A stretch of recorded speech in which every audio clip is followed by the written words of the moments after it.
Next, like yo, batty boy, Holness. You think you can stop mass killing? Everybody in a Clarendon go dead by next week. Your wife next, like a fool. Suck your mother, batty boy, and Joe Holness. I want the criminals who are involved in this to take my words very seriously. I am personally looking on all areas of the organization to ensure that all the resources necessary from the state, whether it is the financing, whether it is the international cooperation, whether it is the legislative support, will be made available to the security forces to pursue this relentlessly. They must either meet a judge or meet their maker, whichever they choose. Very good, Sarge, and your team. You know, we're going to be depending on you for the support in this area. One resident said to me that she is afraid. The other resident, who is the mother of the young lady who died, she was very effusive in her compliments to the police. ACP, she mentioned that there were regular patrols in place. I heard clearly. Even before the incident occurred. Every night. But it is clear that the gangsters obviously studied your rhythm and figured out where there was an opportunity, and they took it. So I'm certain that from an operational perspective, all of that will be dealt with, but the residents do need your reassurance. Right now, they need to see you as their protectors. In the past, you know, we have allowed this business of gangs to be seen as the protectors of communities. And that must be totally destroyed. It is the police and the state that must protect every citizen, not criminals.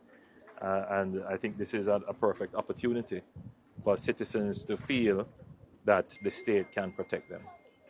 So in your actions, in your posture, and in the strategic deployments, you must bear in mind that it is important to give the assurance to the citizens that you are here to protect them.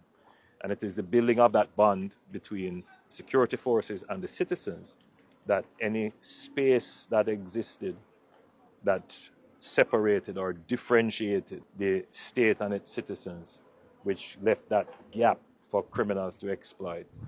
I think we must take this opportunity now to close that space and ensure that the citizen and the police are at one and there is no space for criminals. Very important, because I'm certain that as I'm standing here going through the community talking to people, there are people who I'm not seeing, who are not hearing this message, but who are thinking about retaliation. And if we allow that to happen, the citizens taking retaliation, then we end up in a spiral. So we must prevent retaliation, right? So even the people who are victims, we have to engage them, we have to give them support, and we have to dissuade them from this idea of retaliation on their own. It is the police that should have the monopoly on the use of force and use that force judiciously. So it's more than the regular policing operations. We're going to approach it from a multifaceted way in which we will deal with the victims, we'll give the victims support, we will use intelligence, as you know, to determine what are the next steps that we will take and who we should target.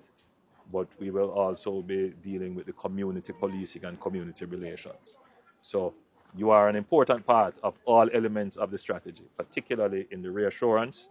The residents feel that they are safe, and secondly, the residents feel that the police will take action to get at the criminals to reduce the threat of reprisals.